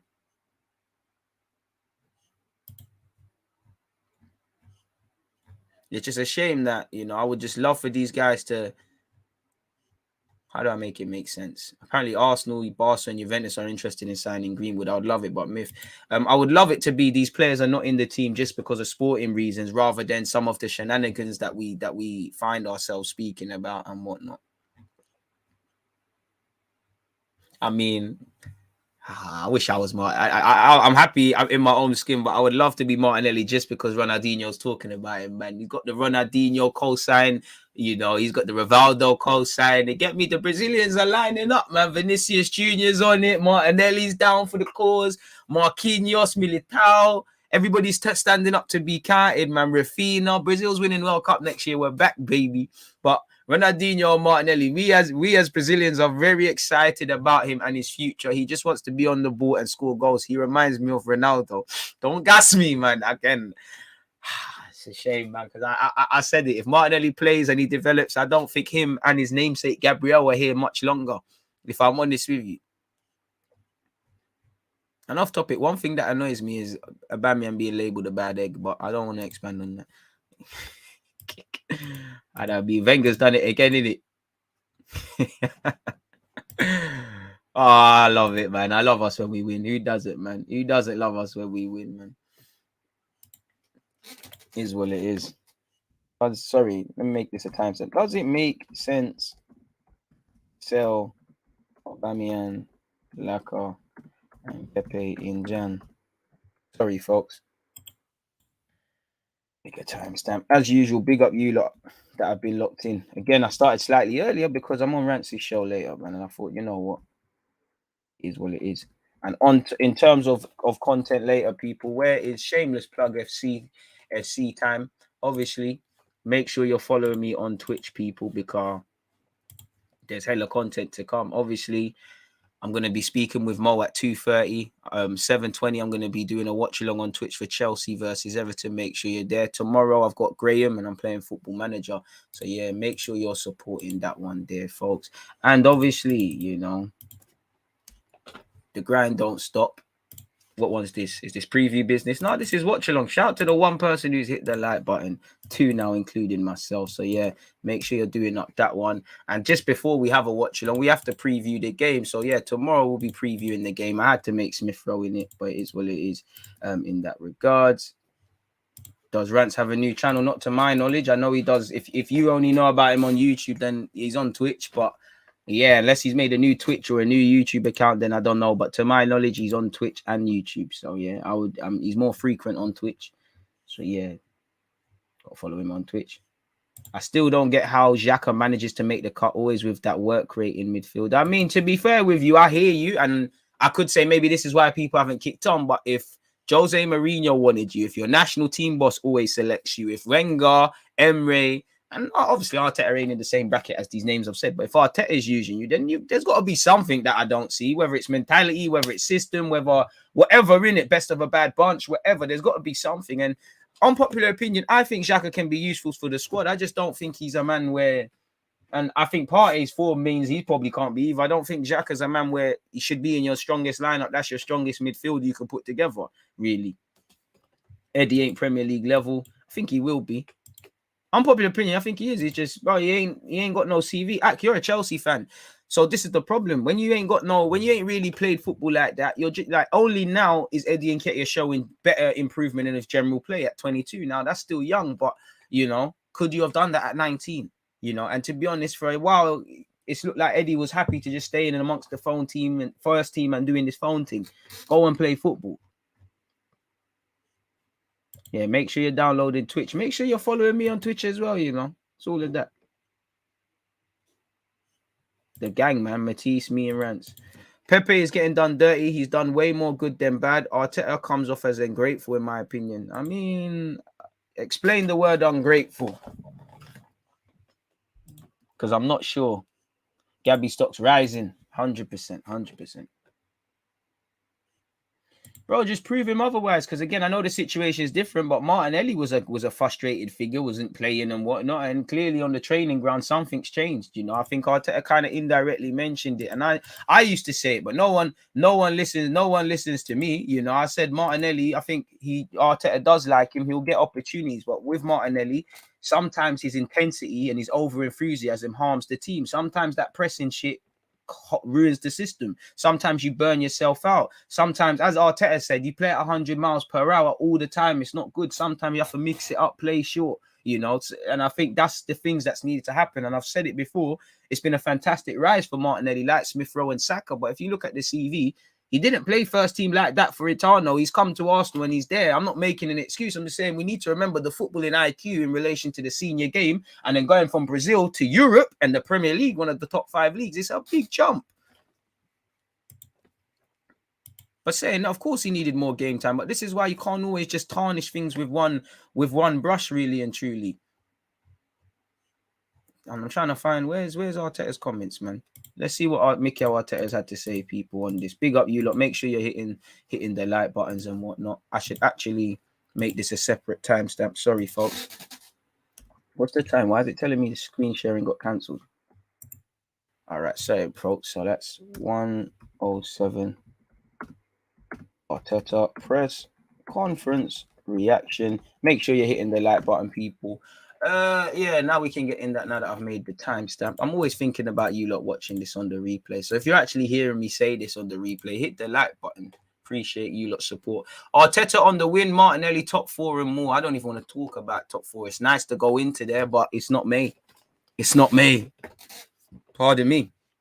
On his feelings after that win, I am really pleased with the performance, the attitude, the commitment, and the quality that we showed in the game, and the chemistry that we generated again with our supporters. To win a game at home is really important because it sets the tone of the team against a really good side that is very difficult to dominate in the way we did today. True. And if you needed to speak to the team before the game about why Aubameyang missed out, I mean, can we just draw a line under the sand now? I think it's a bit disrespectful to the players, to Arteta, to the fans, to the club. Every fucking question in the last 24 to 48 hours, however long it's come up, has been Aubameyang. Now I get it is going to be that, but we played West Ham. Somehow we've beaten West Ham, and this is still the biggest talking point. Going into Leeds, this is still going to be the biggest talking point. No one's bigger than the clubs. For obvious reasons, it's difficult, but come on now, you know. We haven't got time for this. Hopefully they come to a resolution and Aubameyang can get 100 goals before he keeps it moving in this club. But the players play for the club and they played with pride and the energy we all expect from them. Martinelli kind of touched on that as well. I was really happy from the beginning how focused they were to play the game, to put a good performance in. We knew we had to play really well today to beat West Ham, and I think we've done it. On how good our young players can become and if they are the future, I mean, average age of 23, why wouldn't they be the future? I think they're all really good, and the senior players led by example. We had some really strong performances, which was needed to beat this team. I'm really pleased we shared the goals today. It was important for Gabby to score a goal like he did today. In general, I'm pleased. And if it helps that all the youngsters are growing up and coming through together, and it should do, you know.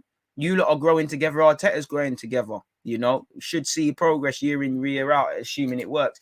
I think it helps because some of them know each other from the academy. The chemistry is there. I really like the link and the way the senior players are contributing as well. They really enjoy helping those boys in a context that at times has been really difficult. They've been really consistent. Again, no news on Aubameyang returning to the team, so he has to ride his bang up. Someone send him some canteen or send him a tech. He needs to call off a Zenko, but and if today was Martinelli's best performance under Arteta, well, certainly it was. I don't know, you know. I'm sure Arteta was managing. I think if I remember Man City in the cup, Lacazette and Martinelli played really well. The same game Renison fucked up. Pardon my French. Well, today it was one of the best in every aspects of the game. He was cramping again. It was killing me when Martinelli was clearly cramping and Arteta had no time for you saying, get up, get up.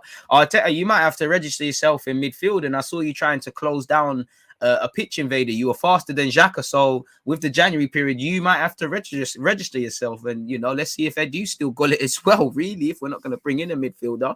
He was cramping again and he needs to mature in that sense, which is true, but his overall understanding of the game is getting much better. He's able to put some gears into his play. Sometimes he's still doing everything at 100 miles per hour, but the energy and quality he shows at times is top. Facts.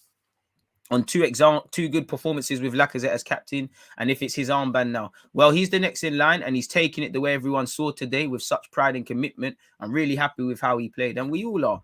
On if Lacazette is relishing the captaincy role, I think he is. I think Lacazette naturally is a leader, and to be fair, the armband is just the armband. I've seen him do these things. He always leads by example. Last season, I would say that was the only time there was a time. Remember the first half of the season where Lacazette looked to shelve his former self. People were calling him a defensive mid. That's the only time I've really seen Lacazette not motivating others because he looked like he couldn't motivate himself. He looked really, really disconfident. And you remember when he scored and how everyone was getting around him. That's the only time I've not seen that from Lacazette. But normally he's the guy. He G's up everyone. Is what it is. On the penalty, I haven't seen it, so I cannot judge that. Watch the game again. You were very vocal in your penalty claims, but I respect it. On going into the top four, and if that shows how far the rebuild has come in the last 12 months, no, because it's not, you know, you need to, it's a narrative. It needs to become a fact. A narrative is that Arsenal are fourth, which it is a fact that we're still fourth, but a fact would be in May. We're fourth. You can't take that from us. We're in the Champions League next year, whatever. Obviously, they are really positive signs, not only that, but also how the team is playing. We've made some progress, but there's still a lot to do, and we have to be aware of that. We had some bumps in the road, but I think we have learned from them, first of all, because we have stuck together from the top of the club to every member of the team and the staff. Fair enough. The biggest compliment I can give, and the players are feeling the exact way, is the same, that we have our crowd behind us. To see that chemistry between the team and the crowd is unique. I'm so proud of that. And to be fair, our home form has been good. One thing I'll give Arteta, he did keep waffling about how they need the fans and all them thing there when we was playing behind closed doors. On if being in the top four at this stage of the season means anything. No, it doesn't. No, because the league finishes in May. What have I been saying for how long? But it's much better than where we were, of course, and we want to be higher. We need to find that consistency. We know the level of this league. This league is absolutely ruthless, and tomorrow is always different to today. So let's prepare for the next game. I'm loving it, Arteta. I'm loving it. On if Arsenal now need to produce these kind of performances away from home. Yes, we do. When we went to Old Trafford, I think we played much better than last year. True, but we never got the 3 points. And that's where we have to come away from those grounds when we get the performance with those points. That's the next challenge. On the forward, setting the team with their defensive work. That's what I demand them to do. If we are to play the way that we want and I want, those players have to be able to do that consistently in every single action. That's why it facilitates everything that happens in behind, because that process is done at the right moment with the right rhythm and intensity. I'm really pleased with that. On if this is the most synergy he has felt between the players and the fans, probably yes, because they show exactly what I expect from them, which is total unity with the team. We are building a project, and I've always said to build a project without the people we play for is going to be impossible, because they are the biggest pillar of that project that we have. When they are with us, the team grabs that pillar and we become really strong. I'm really pleased with that. On if he's happy with the progress his defense is making. As I've said before, I think it's a collective matter. When you have your front players doing the work they're doing right now, it facilitates everything. It's true that we have made a lot of progress in understanding and preventing situations, and we have cut out on a lot of individual errors. Have we? A lot way to go. A lot of way to go, which has cost us a lot of points in the past. I think we're going in the right direction. Fair enough, we are going in the right direction. Can we go a bit faster, especially with the errors are concerned? You know, what's this now? He bigged up Lacazette. He said he was top again. His intensity, his link-up play, his understanding of the spaces, how he makes everyone better around him. That's true. It's a shame he didn't score because he really deserved the goal today. The only thing he took bad was the penalty. That was a terrible pen by Lacazette standards, but I would say it's karma because despite what David Moyes says, I don't think that's a pen. We've come, and I think the game's going even madder than I thought. We've come a long way from difficult positions, but we have to keep believing, stay humble, go game by game. There are a lot of things that we have to do, and we need to do much better. And let's focus on that. Facts. We can't rest on our laurels. You know, you're never as bad as you think you are when you've lost. You're never as great as you think you are when you've won. So let's attack today with a new beginning. Big up TT Tomiyasu. You know, looking stylish in the trackie and that.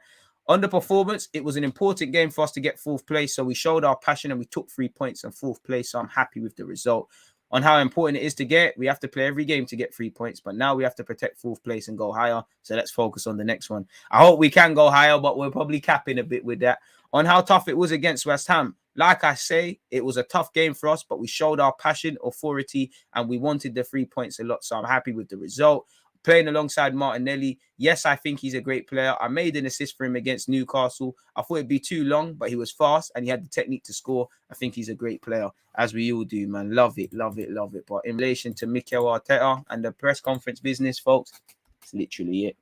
That's literally it. What are you lot saying, folks? Because I see 1, 2 comments. Question, DG. Last summer, we spent 160 million on 6 players. Do you think we might spend like that next summer? So rather than buying 160 million on 6 players, we might buy 4 quality for 160. I don't know, my guy. Really, I don't know. It all depends. Because for me, I would say, you know, remember Edu's interview where he said, in the future, we might sign less players and stuff like that. I think that's a reality. That's something that could be true.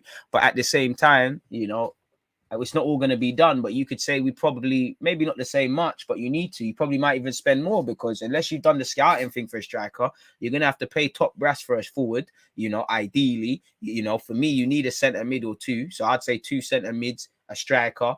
If I'm cherry picking, you probably need a right back if, God forbid, something happens to Tomiyasu. By God's grace, we're back in Europe, so that's even more games. You can't expect Tomiyasu to play everything. So there's that. Backup right back. Leno, I know he hasn't been in the squad because of a groin knock, and he might even leave in January as well, mind you. But that's something to consider as well. You need a backup goalie, which again, it all depends who you're gonna get and whatnot. If we're gonna do the English thing, there might be a premium that comes with that. So in theory, you would think we spend less but get kind of more for value for our money, if that makes sense in terms of top brass. But on the other hand, it could be another one.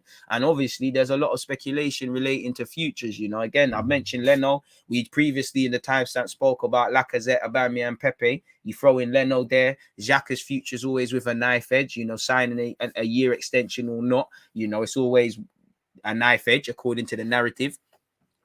You know, Aubameyang, if I haven't mentioned that. And obviously there's probably a couple of others. El Nene with speculation. So again, probably do need to make some surgery happen between now and the summer. Me ain't just dying for a midfielder, man.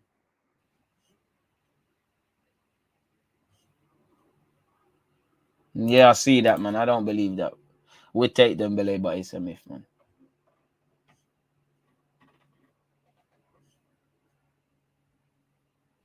I think Xhaka is one of the players that really gets what Arteta wants from the team. So even if he can't do all the time, he helps transmit. Yeah, I get that as well. I think he's like his lieutenant sort of thing.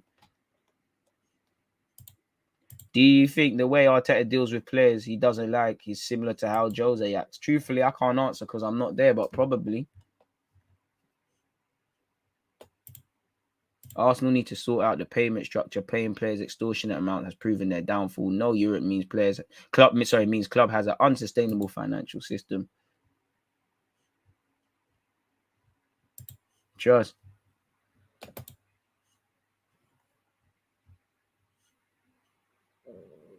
True say is ungrateful, but at the same time can't rest on your laurels. And at the same time, I don't really listen. Do I want to win games or do I want to keep players happy? Ideally, you want both, but you got to get the wins, man. Bro, Aubameyang did carry the team respectfully, but you know he did that. He did that off his own back, and I applaud him for it. But right now, you can't carry yourself, so I can't. I'll never forget what you did. I'll never turn on my guys, but I need to win. Hugh Izzy having a top four only party, so shameless. Big up Hugh. Hopefully we can say the same in May in it, but right now I don't know for none of that. Hit the like button if you haven't. 209 likes, people. There's 400 of you locked in. You lot are doing me dirty. If you haven't hit the like button, unexpected high bills are due. As I said, make sure you're setting your reminders on the watch-alongs, on the previews. Even if you can't be there, hit the like button. It helps the engagement, folks. And why wouldn't you want to do that for the guy? Come on, people. It's not going to kill you. And then obviously, don't forget Twitch with Mo at 2:30. Any questions, head over to the YouTube community tab and get such in, people.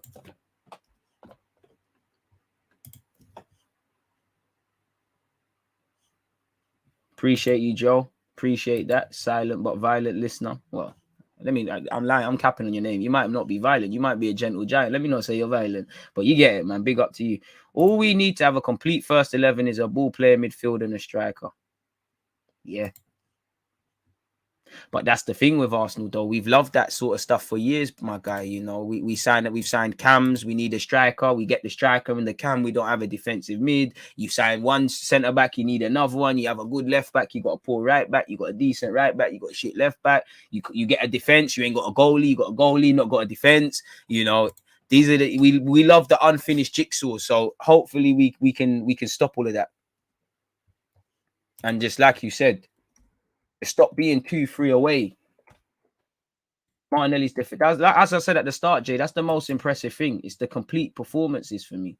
And I can't lie, I do think Pepe's a bit more all-rounded as well under Arteta. I think he has made wingers a bit more rounded. I do want to Saka as well. For me, for Saka, I just want to see Saka adapt his game when he's tired because I do think his standards drop a lot when he's knackered. Easier said than done.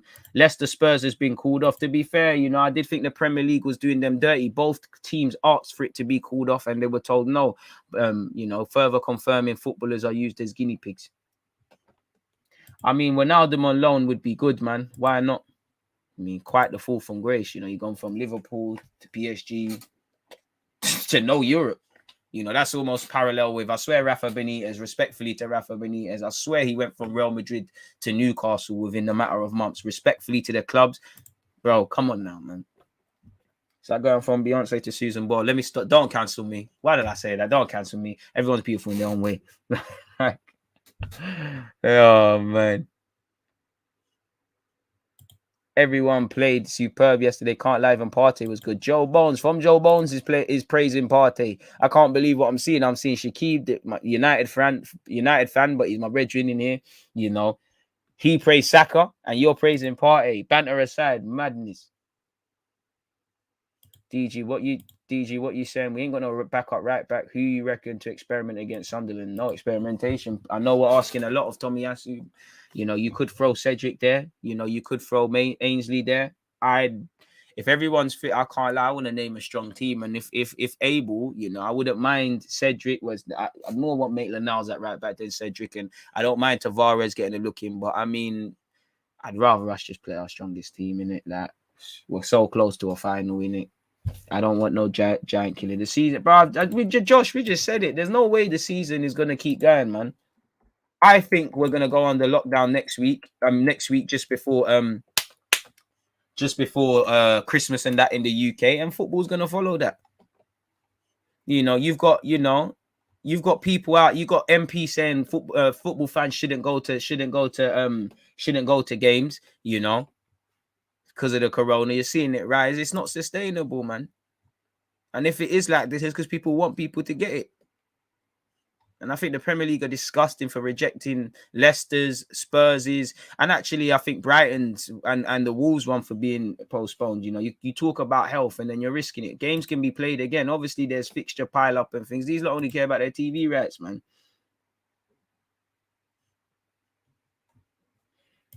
Are you sure about Aubameyang wanting to leave, or is it just mere speculation? We've already spoken about it. Clearly, it's speculation. You know, in fact, let me call him. You know. Let me call him. Don't shoot the messenger. Aubameyang. Yo, broski, do you want to leave? Yeah, man. Yeah. What's that thing saying, though? Did you link her? Oh, shit. You was too late. Okay. Shout me, innit? All right, calm. You know, we done that. I mean, shout out Lewis Hamilton. I don't know for the Sir business. You know, obviously getting United and that. Bit colonial and that, but yeah, man. Do you believe Arteta is the right man, and what do you think of Saka and Smith Rowe? I mean, what is there to say about Smith Rowe and Saka? They're amazing young players and going from strength to strength, and it's lovely to see them. In relation to if Arteta is the right man, May will tell me, innit? Because if I go off the last 24 hours, yeah, there's been good, bad, and ugly moments. There's things I like that he does. There's things I'm concerned about. So, yeah, man.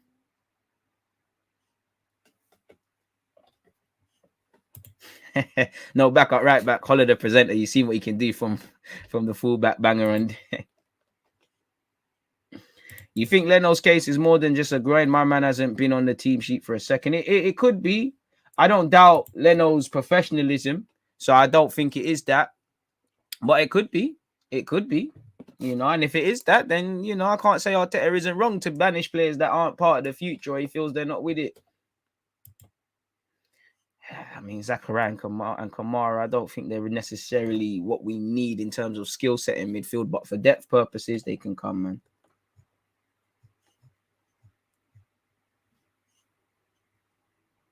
Oba and Pepe might be moved on in the summer, but as long as they're replaced, I'm cool with that. Fully cool with that. As long as they're replaced.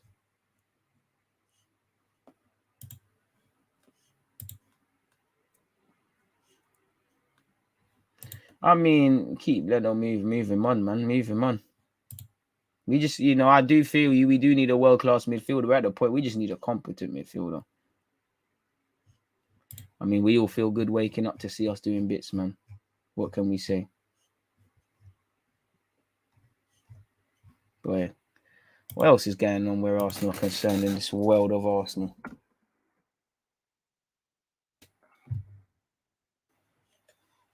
Still just a captain waffle, man. We've been linked with Greenwood. We've been linked with Martial. I mean, Pepe out, Martial in. Why not?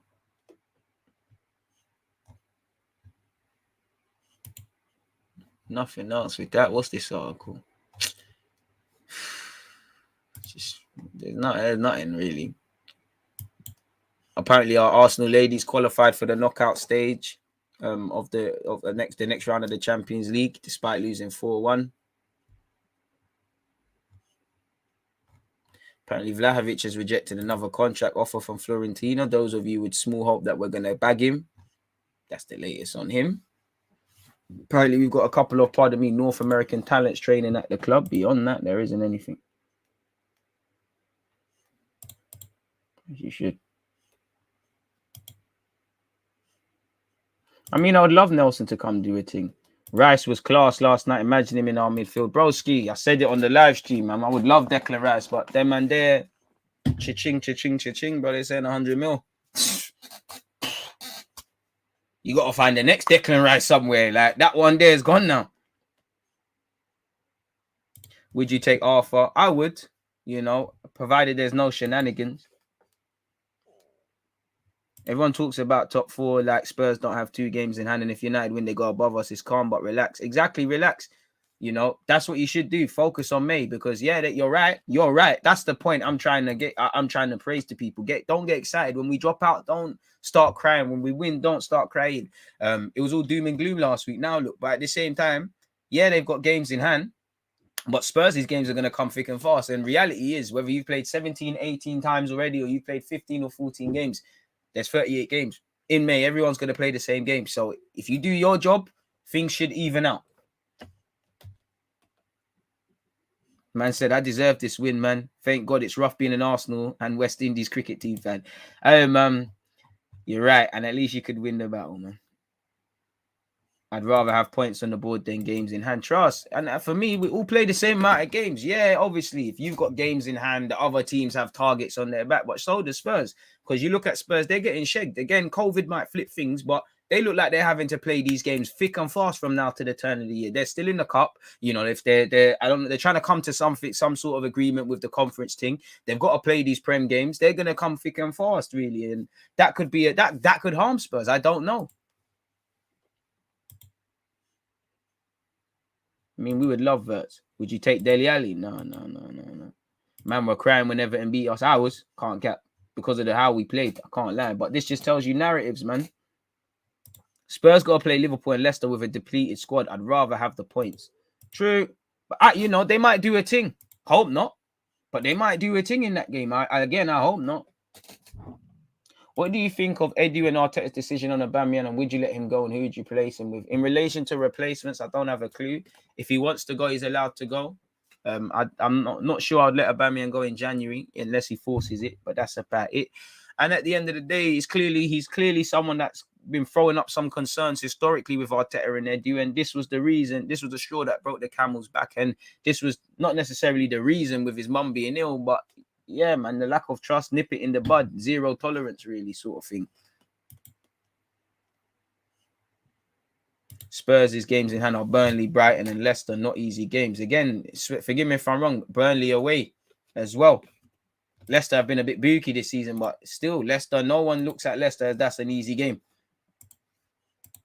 And as I said, they've got to deplete. They're going to have injuries. They've got a depleted squad and things like that. Games are coming thick and fast. They might win them. It might be all doom and gloom. But fundamentally,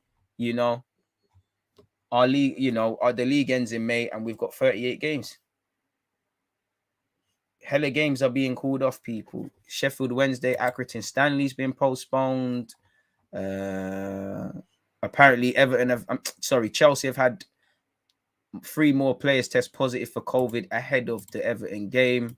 I don't know who these players are, people. And it doesn't matter. We hope they're all in good health. As I said already, Leicester Tottenham's been postponed. There's been an outbreak in the Real Madrid camp of COVID. There's no way I don't know for Spain and what's going on in Spain, but I don't see it needs to take a thingy, a break. Apparently Thomas Frank wants to postpone all Premier League fixtures this weekend, and apparently, including players and staff, there's 13 cases of an outbreak at Brentford. So, yeah. I mean, off topic, bloody hell. I know the Emirates is expensive. I remember I paid £5 for a slice of pizza, but bloody hell, mate. Imagine this. This is a shag. Big up Arsenal, but 18 quid. I mean, serves you right if you're buying anything with bacon in it. To be fair, it's not the worst. It's not the worst. I've definitely seen more cons, but this is 18 quid.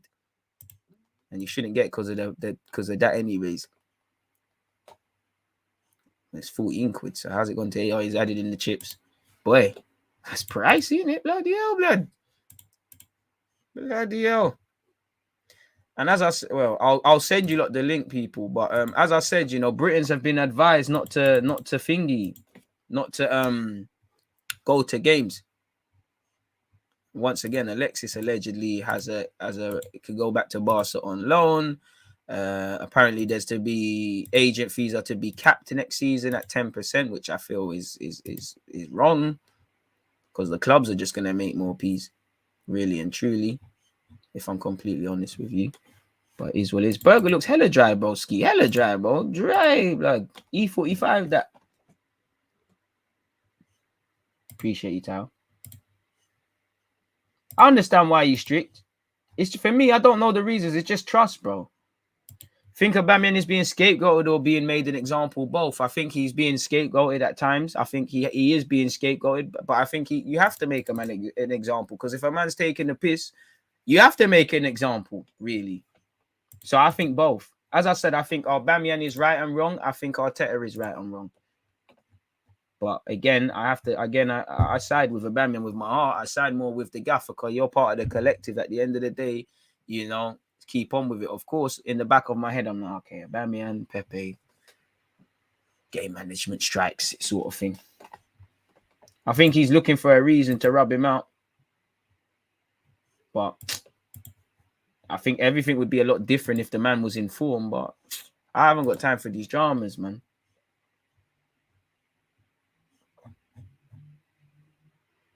Did you see those racist Arsenal fans that got called out on Twitter yesterday? No, update me. Who's that? What's that? Pussy old youths. Anyone who's being racist.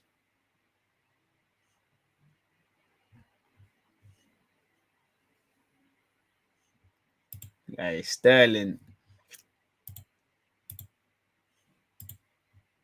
This is my Jamaica. I'm not only the boy from Brent, but a man with roots in. Hey, come on. J18.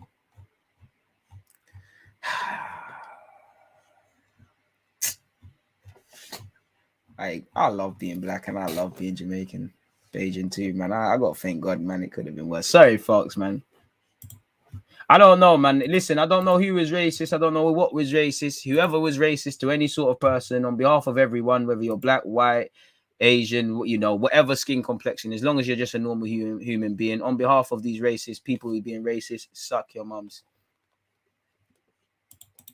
No place. I don't need to say there's no place for racism and things like that. For me, I'm not with this educating racism. I think it, you know, again, I don't know for this Twitter do your thing. If someone was able to identify these people allegedly, you know what needs to quickly. But yeah, man. You know, I don't know. Again, I don't know anything that's going on. I don't want to speculate on this, but this is the article you've sent.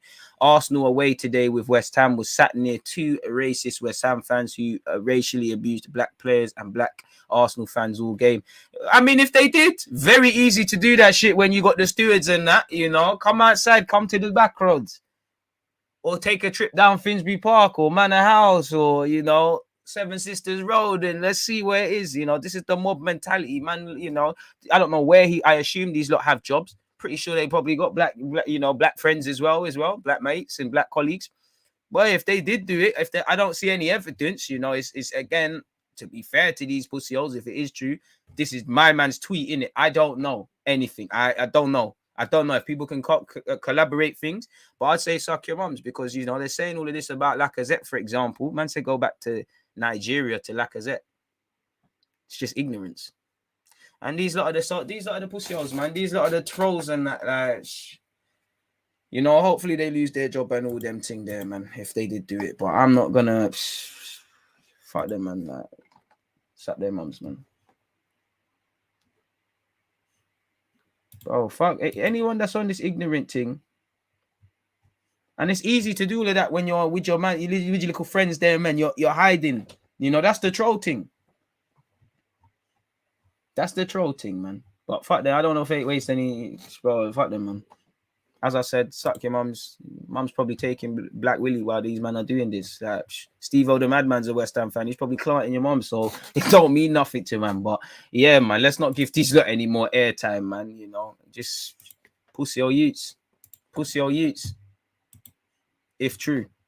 But like I said, I ain't finna focus on that, man. You lot, please do me a favor. Set your reminders and hit the like button on the Leeds Arsenal preview and watch alongs, where I've just dropped the links for you guys.